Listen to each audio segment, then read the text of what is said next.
আজকে থেকে বেশ কিছুদিন আগে আমার ভিডিও দেখেন এমন একজন ভিউয়ার্স কমেন্ট করছিলেন যে আপনার ছাদ বাগানে এত বড় বড় ঘাস, আপনি কি বাগানে পরিচর্যা করেন না?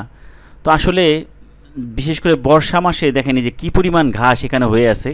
তো এই ঘাস পরিষ্কার করতে করতে আমার অবস্থা টাইট, কারণ অনেকগুলো গাছ এখানে আছে এবং সবগুলোতে বেশিরভাগ সময় আমার একা একাই কাজ করতে হয়।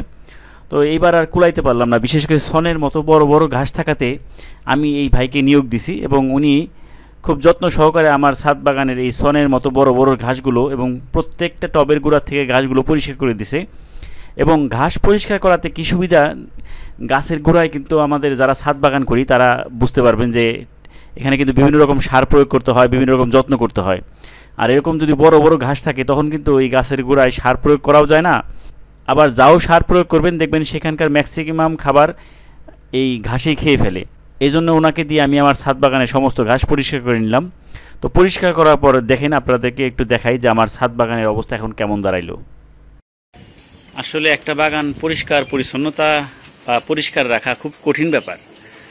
তো এই কয়দিন টানা বৃষ্টি হইতেছিল, এই কারণে এত বেশি ঘাস হয়ে গেছিল, বিশেষ করে সনের মতো একটা ঘাস যেটা উঠাইতে গেলে আমার হাতের 12টা বাজে দিতেছিল।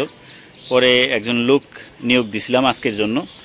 আপনারা এর আগে যখন ভিডিও দেখছেন কিন্তু যে এখানে প্রচুর ঘাস ছিল। তো আলহামদুলিল্লাহ একেবারেই পরিষ্কার করে ফেলা হয়েছে এবং যতটুকু চেষ্টা করা হয়েছে একদম শিকড় সহ ওঠানোর জন্য। তো এইভাবে ছাদ বাগানের ঘাসগুলো যদি পরিষ্কার করে নিয়মিত এগুলোকে জৈব সার দিয়ে মেনটেন করা যায় তাহলে এখান থেকে অনেক ভালো রেজাল্ট আসা সম্ভব। আর এখন যেহেতু জুলাই মাস চলতেছে, যে আম ম্যাক্সিমাম গাছেই কিন্তু এখন আর নাই। তো এখন যেটা আমরা করব, আমি কয়েকটা আম গাছে কিন্তু যে অলরেডি প্রুনিং করে দিছি, এই ব্যাপারেও আমার একটা ভিডিও আসতেছে এই বছরেরটা। আর পাশাপাশি এই মাটিগুলো আর একটু শুকাইলে এখানে আমি মিশ্র জৈব সার প্রয়োগ করে দিব প্রত্যেকটা আম গাছের গোড়ায়, কারণ আগামী বছর যাতে এখান থেকে ভালো ফলন আসে। এবং এই যে পেয়ারা গাছটাতেও অনেক দিন ধরেই ভালো মানের কোনো সার দেওয়া হইতেছে না, তো এইটার গোড়াতেও বেশ কিছু মিশ্র জৈব সার প্রয়োগ করব যাতে এই পেয়ারাগুলো দ্রুত বড় হয়। এছাড়া এখানে আমার একটা ব্রুনাই কিং আম আছে, যেটা পৃথিবীর অন্যতম বড় আম। এই গাছটা দেখা যাক, এই বছর কোনো মুকুল আসে নাই, তবে আগামী বছর আশা করতেছি এখান থেকে ভালো একটা রেজাল্ট পাওয়া যেতে পারে ইনশাআল্লাহ।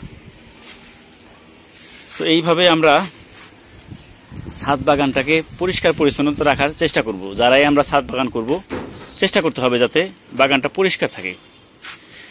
আর এই যে এখানেও দেখতে পাচ্ছেন যে আমার জাম্বুরা গাছ আছে, থাইল্যান্ডের জাম্বুরা।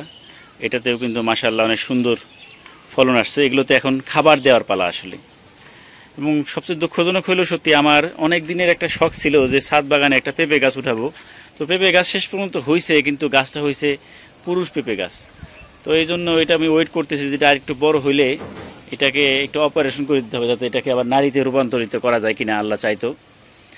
তো যাই হোক, আপনাদের সাথে একটু শেয়ার করলাম যে ছাদ বাগানটা পরিষ্কার করা হয়েছে, কেমন হলো আপনারা অবশ্যই কমেন্ট করে জানাবেন। তো সবাই ভালো থাকবেন, আল্লাহ হাফেজ।